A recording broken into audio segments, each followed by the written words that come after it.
Pasión por Cristo. Pastor Juan Cano.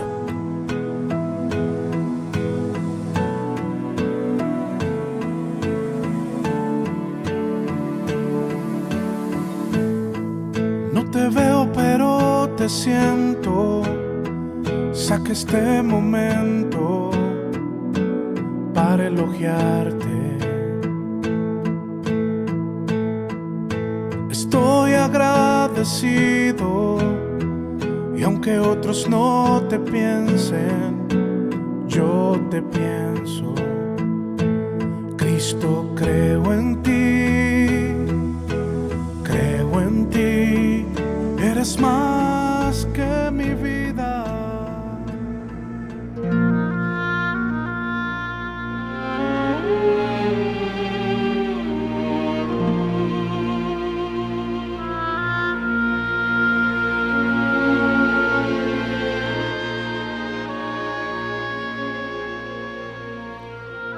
Y de igual manera el Espíritu nos ayuda en nuestra debilidad, pues que hemos de pedir como conviene, no lo sabemos, pero el Espíritu mismo intercede por nosotros con gemidos indecibles.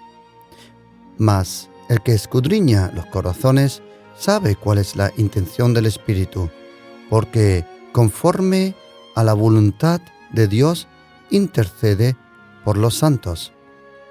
Y sabemos que a los que aman a Dios, todas las cosas le ayudan a bien. Esto es, a los que conforme a su propósito son llamados. Porque a los que antes conoció, también los predestinó, para que fuesen hechos conforme a la imagen de su Hijo, para que Él sea el primogénito entre muchos hermanos. Y a los que predestinó, a esto también lo llamó. Y a los que llamó, a esto también justificó. Y a los que justificó, a esto también glorificó. ¿Qué pues diremos a esto? Si Dios es por nosotros, ¿quién contra nosotros? El que no escatimó ni a su propio Hijo, sino que lo entregó por todos nosotros, ¿cómo no nos dará también con Él todas las cosas? ¿Quién acusará a los escogidos de Dios? Dios es el que justifica. ¿Quién es el que condenará? Cristo es el que murió, más aún, el que también resucitó, el que además está a la diestra de Dios, el que también intercede por nosotros. ¿Quién nos separará del amor de Cristo? ¿Tribulación o angustia? ¿O persecución o hambre? ¿O desnudez o peligro? ¿O espada? Como está escrito, por causa de ti somos muertos todo el tiempo. Somos contados como ovejas de matadero. Antes, en todas estas cosas, somos más que vencedores por medio de aquel que nos amó. Por lo cual, estoy seguro de que ni la muerte, ni la vida, ni ángeles, ni principados, ni potestad, ni lo presente, ni lo porvenir, ni lo alto, ni lo profundo, ni ninguna otra cosa creada no podrá separar del amor de Dios, que es en Cristo Jesús, Señor nuestro.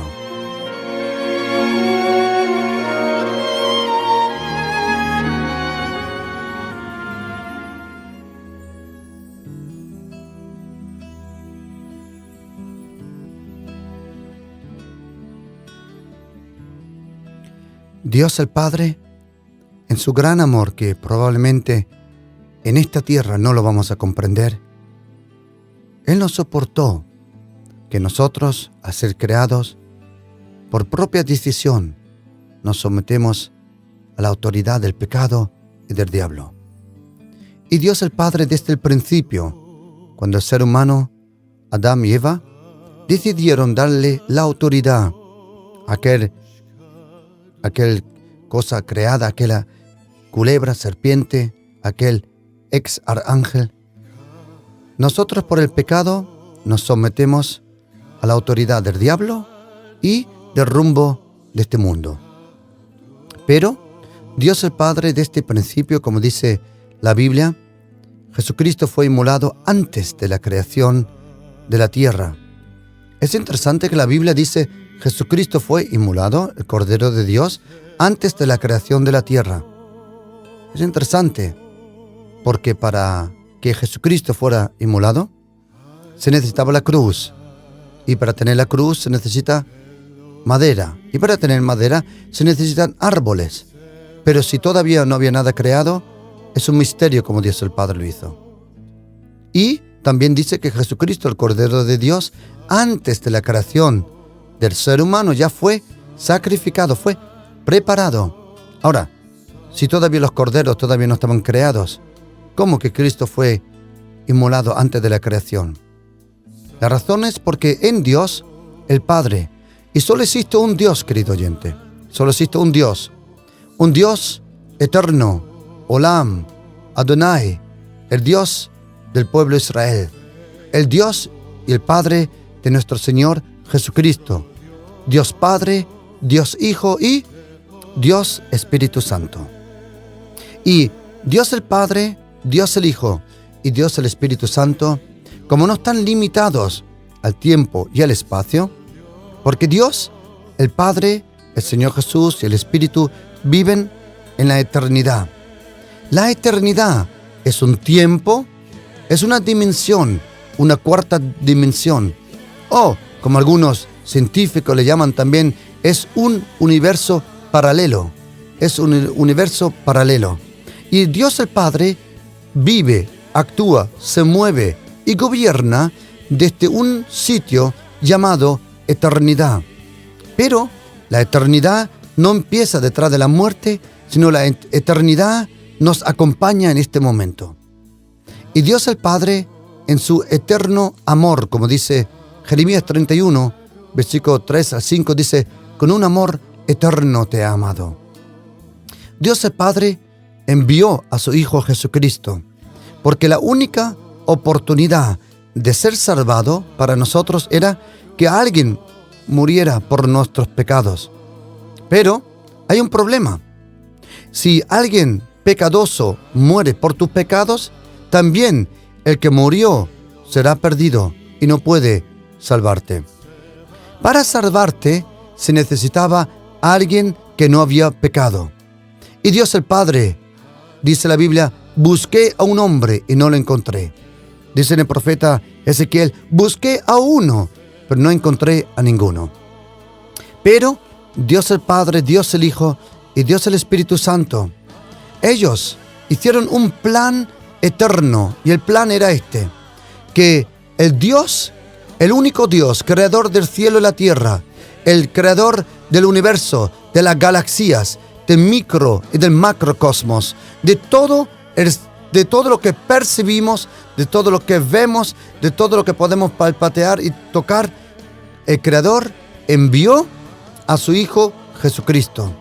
Y Jesucristo, acompañado por otra persona, llamado Ruach HaKodesh, vino a la tierra a destruir las obras y el reino de un personaje llamado Satanás.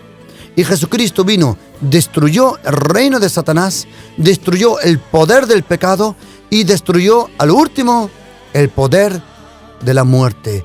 Y a los 3 días de estar muerto, Jesucristo resucitó.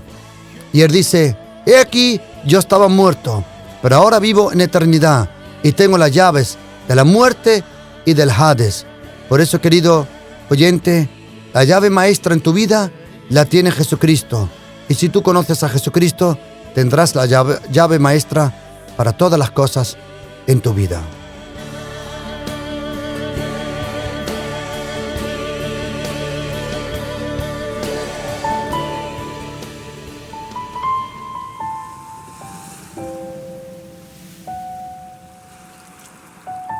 La carta de los Romanos le llaman también el quinto evangelio.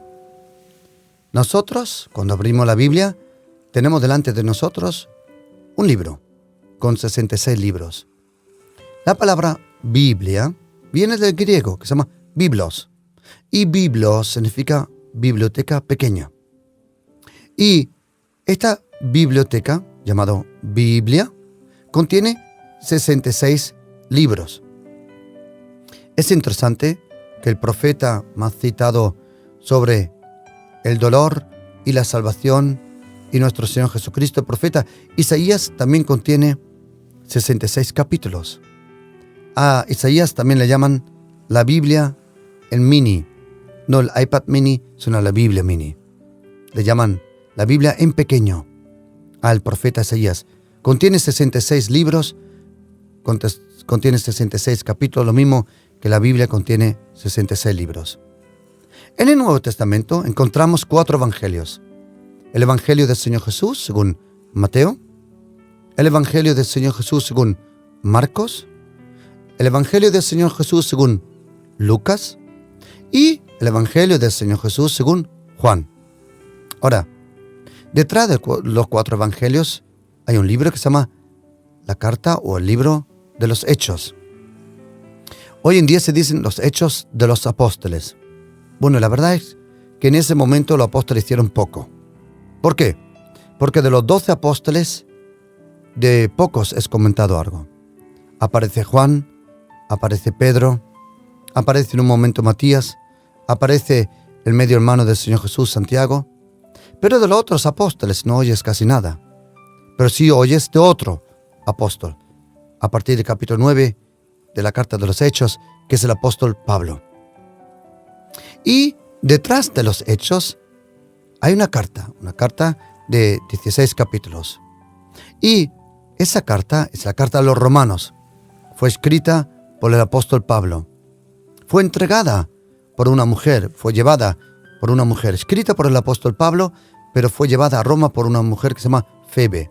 Lo podemos encontrar en Romanos 16, versículo 1. Y en esa carta de los romanos, que te lo recomiendo de todo corazón, querido oyente, de leer la carta de los romanos, ahí el apóstol Pablo nos describe cómo nosotros habíamos pecado, cómo hemos sido justificados. Él describe al pueblo de Israel, describe el pecado, pero luego también describe de una cosa impresionante que es la gracia de Dios. La gracia, el favor y la misericordia de Dios. Luego nos describe también sobre el pueblo de Israel y también nos describe cómo Dios el Padre va a pisotear a Satanás debajo de nuestros pies. La Biblia dice que Dios, el Dios de la paz, en hebreo, Yahvé Shalom, va a pisotear a Satanás debajo de nuestros pies. Y en capítulo 8, de repente, el apóstol Pablo desarrolla un nuevo pensamiento. Dice que no hay condenación ninguna para los que están en Cristo Jesús. ¿Por qué lo dice eso? Porque todos nosotros, querido oyente, de una u otra forma, fallamos cada día. Fallamos en nuestros pensamientos, fallamos en nuestra lengua, lo que hablamos, fallamos en lo que miramos, fallamos en muchas cosas. Pero tenemos que saber una cosa. Si tú conoces a Jesucristo y tú le has entregado tu corazón, en ese momento, Él, el Señor Jesucristo mismo personalmente, por su Espíritu Santo, todos los días te lava, te limpia, te purifica con su santa sangre. La sangre de Jesucristo te limpia de todo pecado. La sangre del Señor Jesús borra la oscuridad en tu vida. Y la sangre de Jesucristo también limpia tu conciencia. Lo podemos leer en la carta de Hebreos, capítulo 9, del 11 al 14. La sangre del Señor Jesucristo todos los días, lo mismo que la mayoría de nosotros se ducha todos los días, lo mismo tuyo, cuando anunciamos, pronunciamos, proclamamos el nombre del Señor Jesús, el poder de su sangre nos limpia. Hay otra cosa que te limpia, que es la palabra de Dios. Cuando uno lee la Biblia, parece que está debajo de un manantial, y ese leer de la Biblia te limpia, te purifica y te lava. Ahora, en Romanos capítulo 8, entonces el apóstol Pablo nos explica cómo Dios el Padre envió a su Hijo Jesucristo semejante a la carne para condenar la ley, para que nosotros estuviéramos libres de la ley. ¿Qué significa? ¿Que ahora hay un libertinaje? No.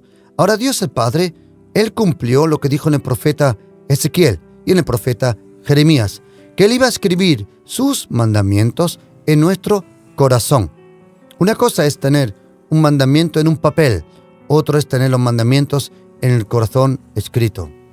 Y entonces, en Romanos 8, versículo 26, dice aquí el apóstol Pablo: y de igual manera, el Espíritu nos ayuda en nuestra debilidad. Pues, ¿qué hemos de pedir como conviene? No lo sabemos. Qué hombre más humilde. El que está escribiendo aquí no es cualquiera, es el apóstol Pablo. El apóstol Pablo, que él, como fariseo, conocía los 5 primeros libros de la Biblia, el Pentateuco, Génesis, Éxodo, Levítico, Número y Deuteronomio. Lo conocía de memoria. Y además conocía muchos de los salmos de memoria y partes grandes de los profetas de memoria. Y además conocía también el Targum y otros libros que los judíos también leían. Y aquí el apóstol Pablo humildemente dice: el Espíritu nos ayuda en nuestra debilidad, porque no sabemos cómo orar. Normalmente, si yo preguntaría, ¿quién de nosotros sabe orar?, la mayoría de nosotros levantaría la mano. Bueno, y está bien, tienes razón.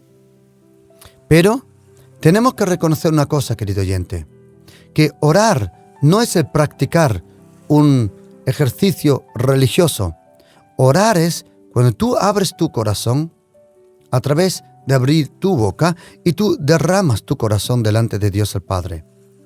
Oración es un tiempo especial cada día que tú te tomas para estar con Dios a solas y para abrir tu corazón, para pedirle que Él te proteja, para pedirle que su nombre sea santificado, que su reino venga, que su voluntad se cumpla, que Él te dé el pan de cada día hoy, que Él te perdone como tú perdonas, que Él te protege del malo y que tú le traigas adoración y alabanza, porque tuyo es el reino y el poder y la gloria, ahora y en toda eternidad. En la oración, nosotros derramamos nuestro corazón delante de Dios el Padre. Y el apóstol Pablo dice, tenemos que reconocer que no sabemos cómo orar, pero, dice, el Espíritu mismo intercede por nosotros. Es interesante que aquí dice que el Espíritu intercede por nosotros. En capítulo 8:34 dice que Cristo intercede por nosotros, porque está a la diestra del Padre. Luego, en la primera carta de Juan dice, Jesucristo intercede por nosotros, y también en Hebreos 7, Jesucristo como sumo sacerdote eterno intercede por nosotros. La Biblia conoce dos sacerdocios. Uno es según la orden de Levi. Eso lo podemos leer según en el libro Levíticos.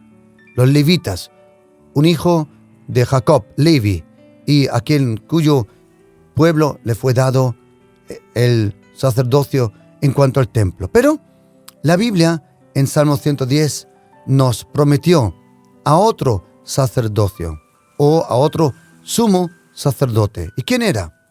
Era uno según la orden de Melquisedec, un hombre que aparece en Génesis 14 y luego en Salmo 110 y luego aparece en Hebreos 6, 7.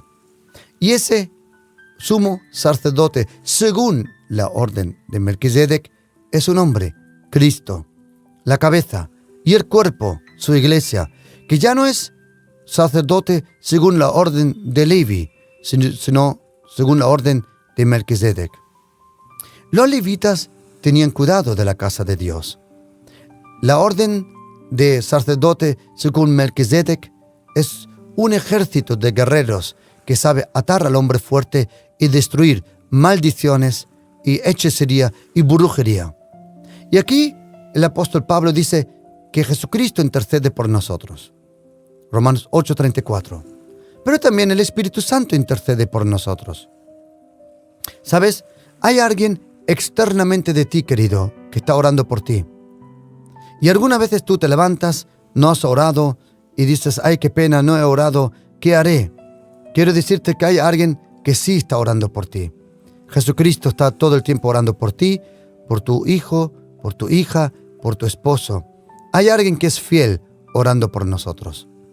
Y luego hay otro que ora por nosotros. Uno ora exteriormente de nosotros, Jesucristo. El otro ora interiormente, que es el Espíritu Santo. Pero ¿sabes? Dice Romanos 8:26 que Él mismo, Él ora por nosotros, intercede por nosotros con gemidos indecibles. ¿De qué habla?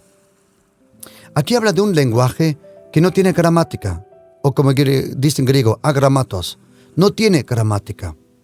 Cuando el apóstol Juan y Pedro lo encontramos en la carta de los Hechos, fueron llevados delante de los sumos sacerdotes y delante del Sanedrín, delante del juicio en Jerusalén. Dice la Biblia que eran gente vulgar. Esta palabra vulgar en griego se llama agramatos. Significa que no tienen gramática. Parecía que el lenguaje de Juan y de Pedro no era muy limpio. Era tanto que dicen que no tenía ninguna gramática, agramatos. Ahora, cuando el Espíritu Santo te inspira a orar, pasa lo que dice por ejemplo, en Marcos 16, versículo 17. Ahí dice Jesucristo: estas señales seguirán a los que creen en mí. En mi nombre echarán fuera demonios. Y dice, hablarán en nuevas lenguas. Bueno, la Biblia conoce un idioma, una forma de orar que no se puede explicar con palabras humanas. Bueno, la Biblia conoce el hablar en nuevas lenguas y la Biblia conoce el hablar en otras lenguas. En la carta de los Hechos, los apóstoles, cuando fueron bautizados en el Espíritu Santo, ellos no hablaron en nuevas lenguas, sino ellos hablaron en otras lenguas. ¿Por qué? Porque dice la Biblia en la carta de los Hechos que cuando ellos oraron, la gente que estaba allí decía: momento, ellos están hablando en la lengua, en el lenguaje, en el idioma en cual nosotros hemos nacido. Y dice aquí en versículo 7, Hechos 2:7. Y estaban atónitos y maravillados diciendo: mirad, ¿no son galileos todos estos que hablan? ¿Cómo pues le oímos nosotros hablar cada uno en nuestra lengua en la que hemos nacido? Cuando uno habla, ora inspirativamente en otra lengua, es una lengua que ya existe. Es un idioma que se puede comprender. Por ejemplo, si tú hablas en chino, aunque nunca hablaste o aprendiste mandarín. Cuando uno es inspirado, uno puede hablar mandarín, o cantón, o farsi, punjabi, o algún dialecto árabe. Eso pasa de vez en cuando. Yo lo he oído, lo he experimentado, yo he estado presente, lo he oído bastantes veces. Ahora, aquí en Marcos 16, Jesucristo no habla de esa forma de oración. Ahí habla de otra cosa. En Hechos 2, los apóstoles no hablaron en nuevas lenguas. Ellos hablaron en otras lenguas conocidas. En griego, heteros laleo. En Marcos 16, dice la Biblia que el que cree en Jesucristo, ya hoy no habla de los apóstoles, sino de todos nosotros, dice, ellos hablarán en nuevas lenguas. Esa palabra, nuevas lenguas, en griego se llama kainos laleo. Y kainos laleo significa kainos. En griego hay diferentes palabras para algo nuevo. Algo nuevo en griego se llama neos o neo. Neos es nuevo en cuanto al tiempo. Luego hay otro que se llama agnafos. Agnafos. Lo podemos encontrar en Lucas 6 y también en Marcos 4. Agnafos. Agnafos. Y luego hay otra palabra para nuevo que se llama kainos. Kainos. Esa palabra kainos aparece en segunda carta de 2 Corintios, capítulo 5, versículo 17. Dice: si alguien está en Cristo Jesús, es una nueva creación. Y cuando Jesucristo dice, haré un nuevo cielo y una nueva tierra, habla de kainos, y es algo que todavía no existe. Kainos es algo que no existe, o una de las mejores traducciones para kainos significa nunca antes desempaquetado, o nunca antes revelado. Kainos. Cuando Jesucristo dice, el que cree en mí hablará nuevas lenguas, es que a ti y a mí, querido oyente, cuando estamos solo con el Señor te da un lenguaje, es un gemir en el espíritu que no tiene gramática, que tú puedes practicar.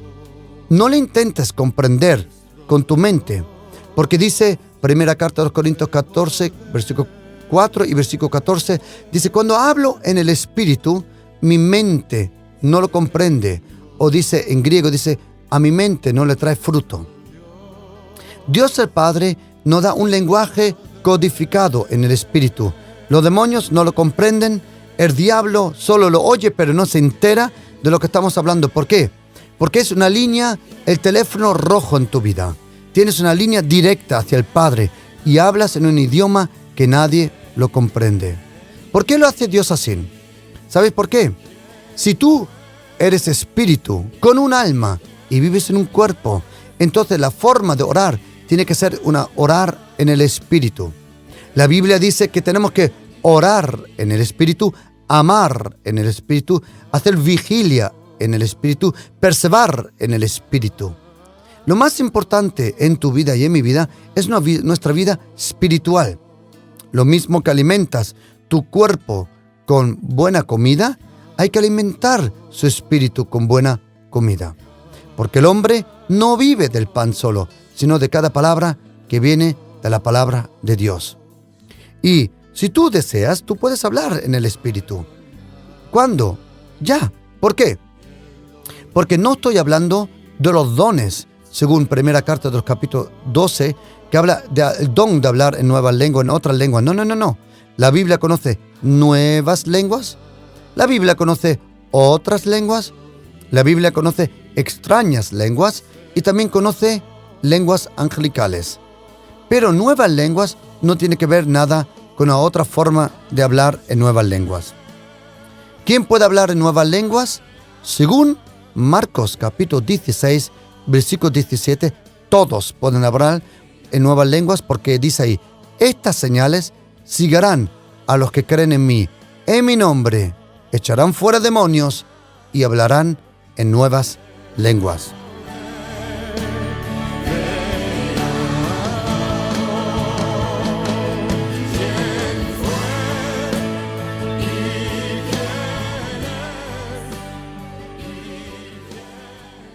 Y dice versículo 27, mas el que escudriña los corazones sabe cuál es la intención del Espíritu.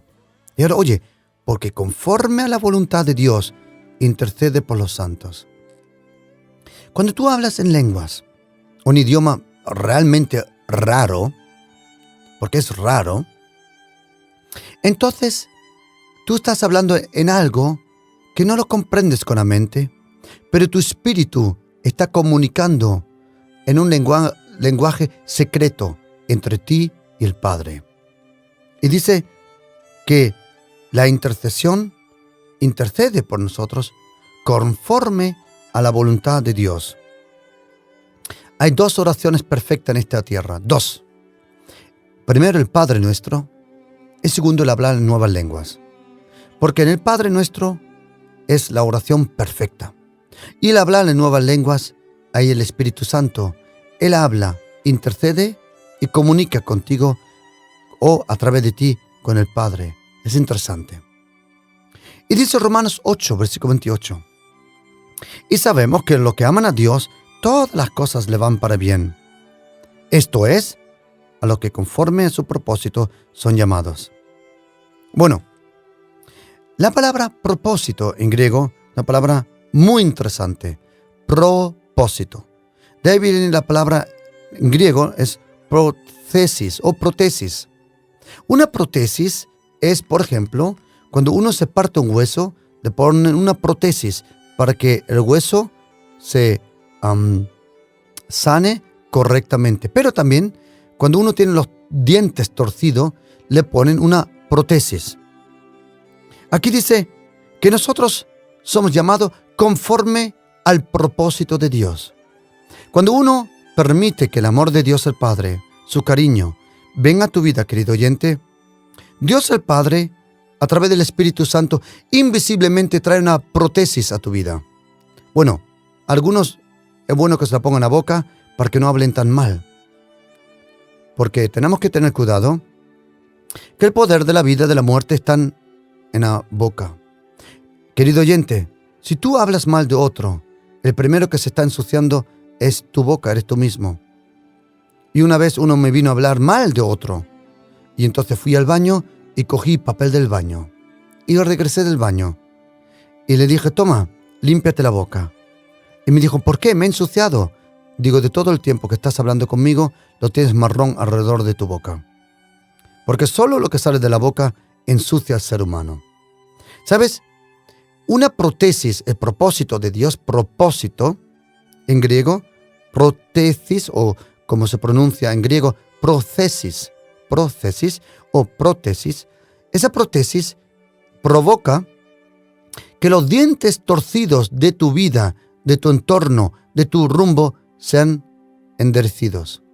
Cuando tú le permites a Dios el Padre que venga con su prótesis, Él, lo que es torcido en tu familia, lo pone bien. Lo que es torcido en tu corazón, lo pone bien. El propósito, la prótesis de Dios el Padre, corrige los dientes torcidos en tu vida. Algunos de nosotros parecen Quasimodo con la boca que tenemos, pero Dios el Padre, Él tiene mucha paciencia. ¿Y sabes qué?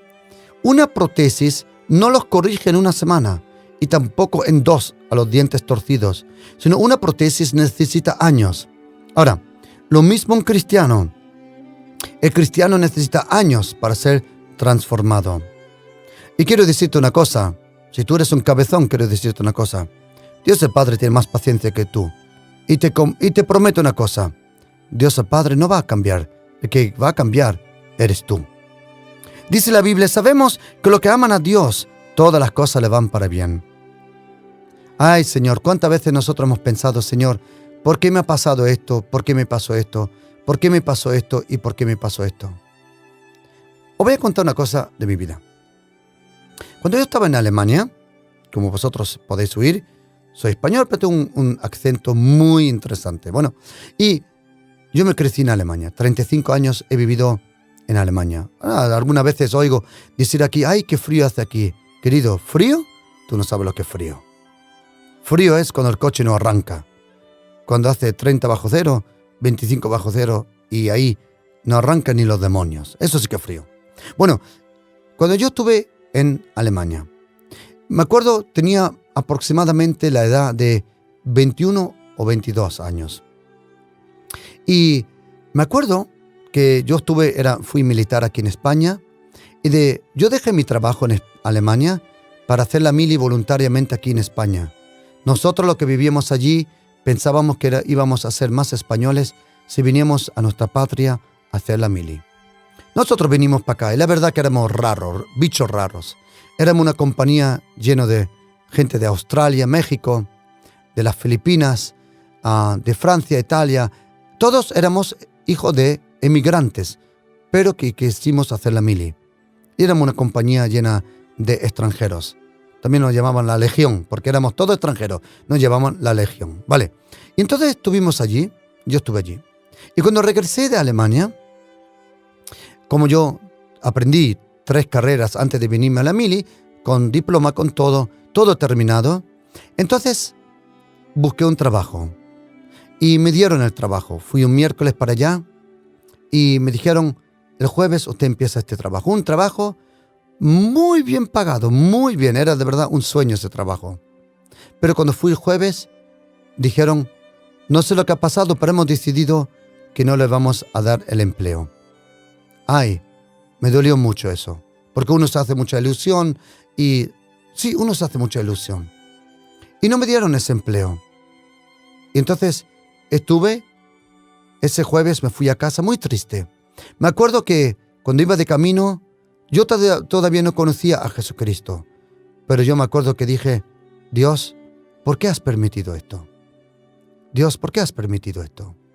Y a los pocos días, entonces me invitaron que fuera a presentarme en una fábrica. Era un trabajo nada de lo que yo había aprendido. Era un trabajo muy mal pagado. Pero, para no estar parado, tomé ese trabajo. Y en ese trabajo me trataron muy mal.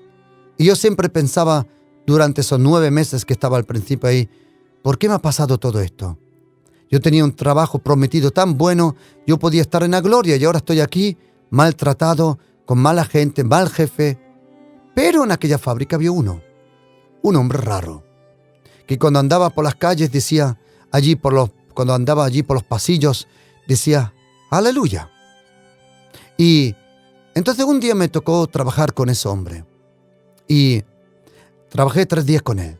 Y él todo el tiempo decía, aleluya, Cristo viene. Aleluya, Jesucristo regresa. Aleluya, viene un nuevo Jerusalén. Y yo le pregunté, le dije, Señor, ¿le puedo preguntar una cosa? Y él dijo, sí. Le dije, ¿usted qué fuma? ¿Usted qué clase de droga toma? Él tenía en aquel momento unos 56 años. Dijo, no, yo no tomo ninguna droga. Dice, ¿por qué me preguntas? Digo, porque todo el tiempo estás diciendo, aleluya, Cristo viene, Jesucristo vive. Digo, ¿tú tienes que tomar alguna droga? Y él me dijo, no. Digo, entonces estás en una secta con los testigos de Jehová o con los mormones. Y él me dijo, no, yo soy cristiano. Y entonces estuve 3 días con él. Y todo el tiempo me contaba. Y me contaba unas historias que yo pensaba. Y yo fui a mi exnovia. Era miércoles, jueves y viernes. Iba a mi exnovia, que hoy es mi esposa Vicky. Y yo le contaba de eso. Dice, Vicky, hay un tipo raro ahí en el trabajo. El tipo tiene que tomar cocaína o algo. Porque me dice que Jesucristo regresará de nuevo y va a hacer un nuevo Jerusalén. Y yo le pregunté, ¿y para qué se necesita un nuevo Jerusalén? Si ya existe uno. Y además, ¿a dónde lo va a poner? Y me ha dicho que viene a hacer un nuevo cielo y una nueva tierra. Y mi exnovia me dijo, ten cuidado del tipo ese. Digo, sí, voy a tener cuidado. Un poco raro el tipo. Y a los 3 días, miércoles, jueves, viernes, trabajé con él. Me dijo, ¿por qué no vienes conmigo al culto? A una iglesia. Ay, yo me partí de risa. Digo, ¿qué voy a hacer yo en una iglesia? Y él me dijo, ven una vez. Digo, vale, vamos a hacerlo así. Yo voy una vez a la iglesia y tú nunca más me das la lata. Nunca más me hables de tu Jesucristo, ni tú de segunda Jerusalén y de las cosas que tú fumas. No quiero saber nada de tu religión porque estás como una cabra. Y él dijo, vale, ven una vez. Y fui.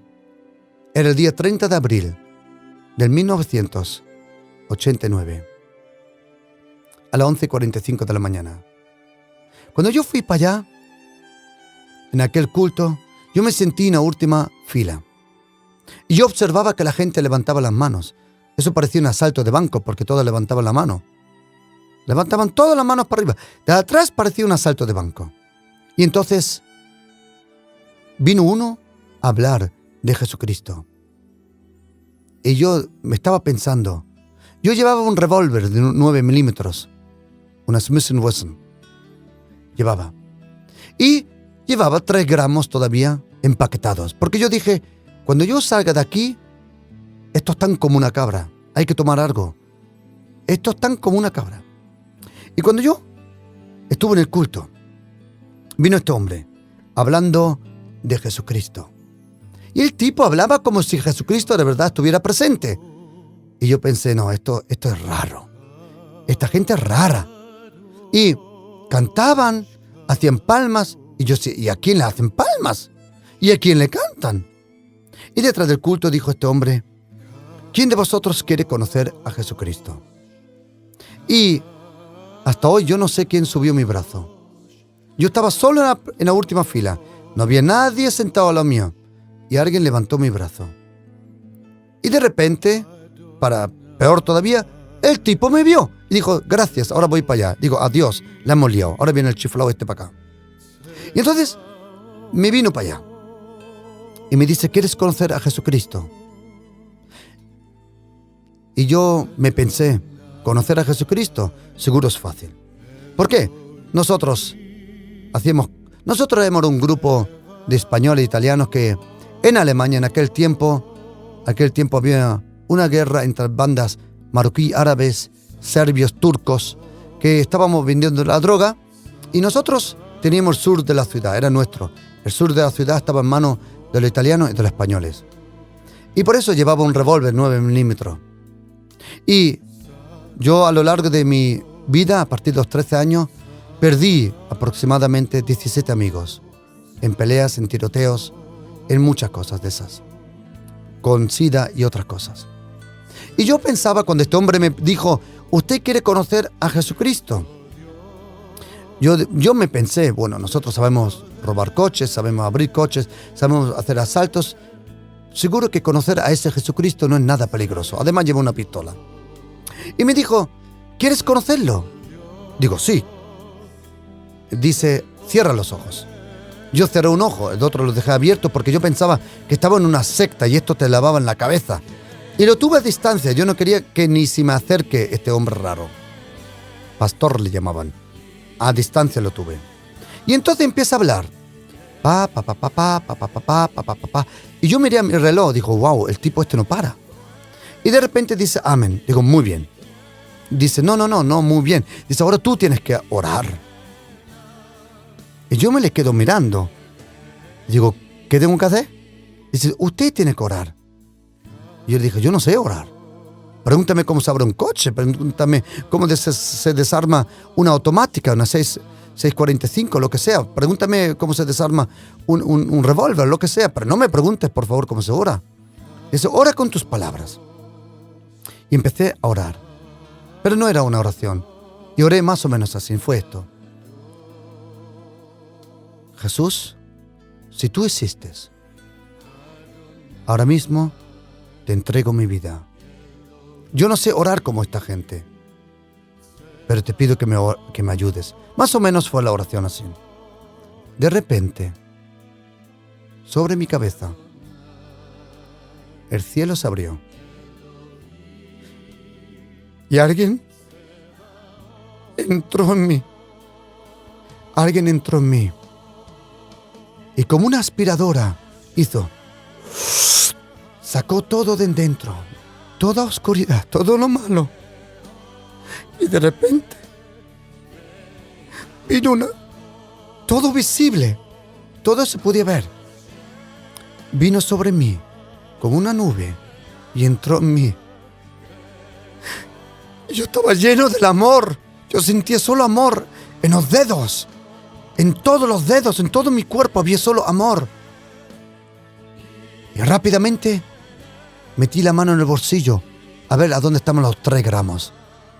Porque yo pensaba, o el tipo este que se llama Pastor se lo llevó, o este de arriba que ha entrado a mí se lo ha llevado. Alguien se ha llevado los 3 gramos. Pero nada, ni el uno ni el otro se habían llevado los 3 gramos. Pero algo había en mí. De repente, en un segundo, todo había cambiado. Yo no lo comprendía. Y este hombre me dijo, ¿estás bien? Y le dije, ¿qué ha sido eso?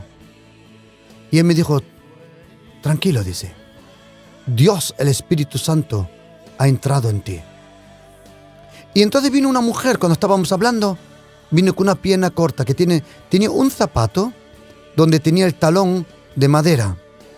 Y tenía el talón entre 5 y 7 centímetros de longitud.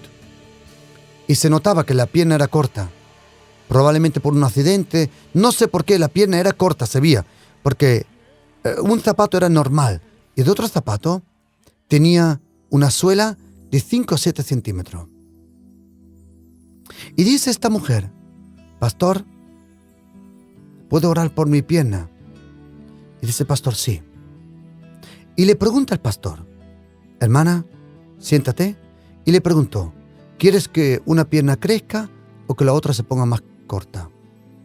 Yo me quedé mirando a ese hombre y dije, este fuma algo, este tiene que tomar crack o cocaína, este tiene que tomar algo, este toma LSD, algo toma. ¿Cómo le puede preguntar a una mujer si una pierna crezca o la otra se ponga más pequeña? Ahora viene lo mejor, contesta la mujer delante de mí. Dice, pastor, por favor, quiero que una pierna crezca. Adiós, dije, aquí fuman todo. Aquí todos llevan un colocón encima, todo. Y dice el pastor de nuevo, cerrad los ojos. Yo dejé un ojo abierto porque yo pensaba que estaba en una casa loco. Pero algo había en mí, algo entró en mí. Alguien entró en mí. Y de repente este pastor ora otra vez largamente, pa, y de repente dice, en el nombre de Jesús te ordeno que crezcas. Y yo lo vi. Y yo lo huí, como el hueso se estiró, hizo. Yo lo vi, yo lo huí. Y la mujer se levantó y se fue sin zapatos al coche, porque ya no podía usar ese zapato. ¿Y sabe lo que dijo? Gracias, pastor. Y se fue. Yo dije, no me lo creo. Primero un tipo entra en mí. Yo sé quién es la que ha entrado en mí. Y ahora viene esta y le crecen las piernas. Me fui al coche. Fui a mi exnovia, que hoy es mi esposa. Le toqué la puerta. Dije, Vicky, sal. Vente al coche. Ella vino al coche. Digo, cierra la ventana. Te voy a contar una cosa. Cerró la ventana y digo, Vicky, quiero decirte una cosa. Que hoy estuve en una iglesia. Y ella se partió de risa, se partía de risa. Digo, shh, cállate, no te rías. Yo te voy a contar 2 cosas. Y yo solo quiero que oigas. Y le dije, Vicky, te voy a contar 2 cosas. Primero, Jesucristo vive. Y segundo, las piernas se ponen más grandes. Ella me miró y dice, ¿qué? Digo, las piernas crecen. Y salió del coche y me preguntó si había fumado crack. Porque crack es una cosa de cocaína. Digo, no, yo no he tomado nada. Yo estoy claro, la primera vez de este año estoy claro. Y ella se fue. Y yo bajé el cristal. Y de un sitio a la otra de la calle le dije, Vicky, le chillé por toda la calle. Le dije, Vicky. Y se paró y me miró. Y le dije, Vicky, nuestra vida nunca más será la misma. Esa noche me fui a casa. Busqué una Biblia. No sabía ni dónde empezar a leerla. Entonces empecé a leerla. Y cuando la leí, me vino una cosa a mi mente. Visitar a mi padre, que se había separado de mi madre. Visitarlo. Mi padre, que con 14 años yo le quería cortar el cuello. Una vez peleándonos, él le pegó a mi madre, yo salté encima, cogí el cuchillo y se lo puse en el cuello. A ese hombre que yo lo odiaba de todo corazón.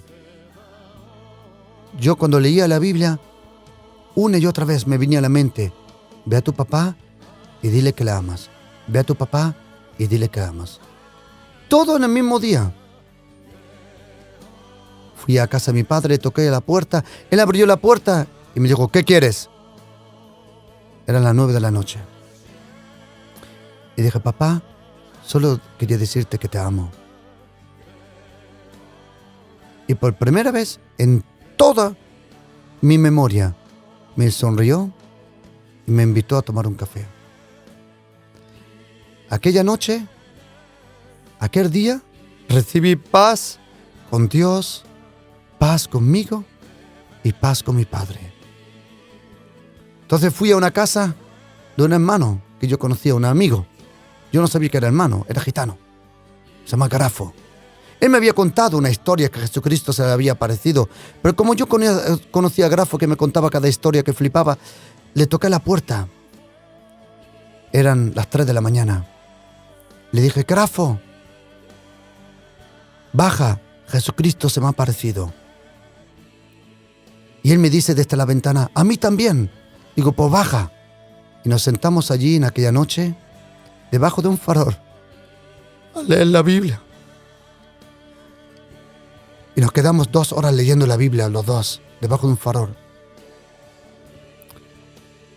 Y yo le decía, Grafo, este libro es la verdad.